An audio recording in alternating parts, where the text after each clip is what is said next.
Walking into my living room that day, you might have thought you were at a toddler's birthday. There were polka dots everywhere.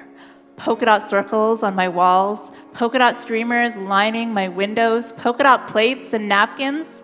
I'd Googled polka dot party inspo, and apparently in 2015, that was reserved for baby showers and children under 6.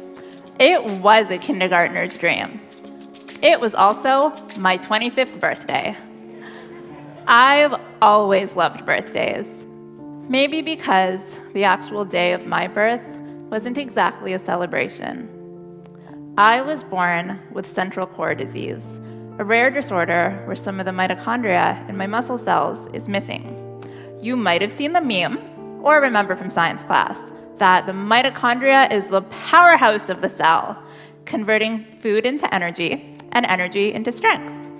But with my own strength at about 33% of the average person, not 33% less, just straight up 33%, the meme hits a little different. When I was born, I didn't cry. I couldn't suck to be fed, and I couldn't move my limbs. I spent 2 months in intensive care, where I went into cardiac arrest and was baptized a few days later. A nun chaplain actually told my mom, "Don't expect miracles." A nun. I much prefer what my Nana said at the time. She has good legs. Despite my Nana's words, growing up, I always tried to hide my legs. I didn't wear shorts in public until my late 20s. When I was 10 days old, I had my first muscle biopsy. The doctors didn't think I was going to live back then, so they didn't put too much into the aesthetics of my surgery. So now, I have a 3-inch scar right here. For years, I hated this scar. It felt like the telltale sign of my disability, which I could hide pretty well until I had to open a heavy door or get up from sitting on the ground. And up until last year, I did hide it as much as I could. People who knew me for years had no idea. I never talked about how I used to be scared I'd never be able to drive because it was hard to turn the steering wheel fast enough. Or how, if I was running late for something, a lot of things, I was slowed down by fatigue and body pain. Instead, people knew me for my love of birthdays and glitter and saying yay to everything.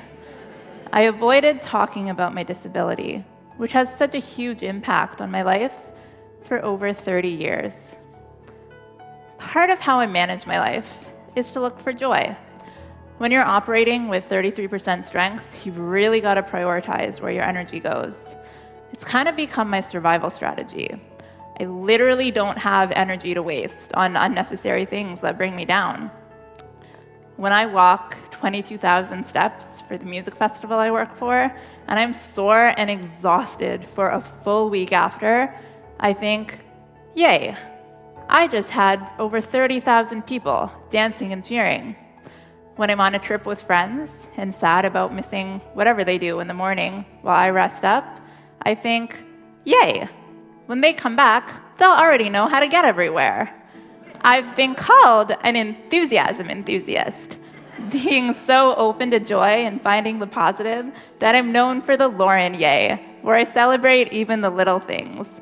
Life is too short to not have a daily yay. Finding mine has helped me build a certain kind of resilience, only having enough energy to squeeze out a few drops of lemon juice, but still finding a way to make lemonade. So I want us all to try something together to help you embrace your daily yay. Now help me out here.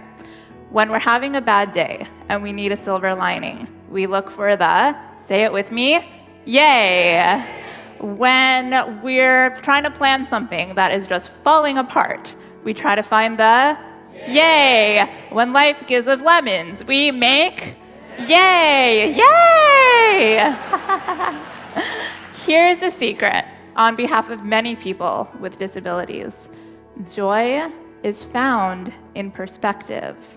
Living with 33% strength lets me see and celebrate what lots of people take for granted, like having energy and strength and mobility. I have to work harder at all of those things, but I always have joy because I create it for myself. And if you're lucky enough to have 100% of your strength, imagine what would happen if you shifted your perspective. Imagine how much happier you might be if you decided to look for joy. I spent over 25 years hiding this scar, and over 30 years trying to hide my disability.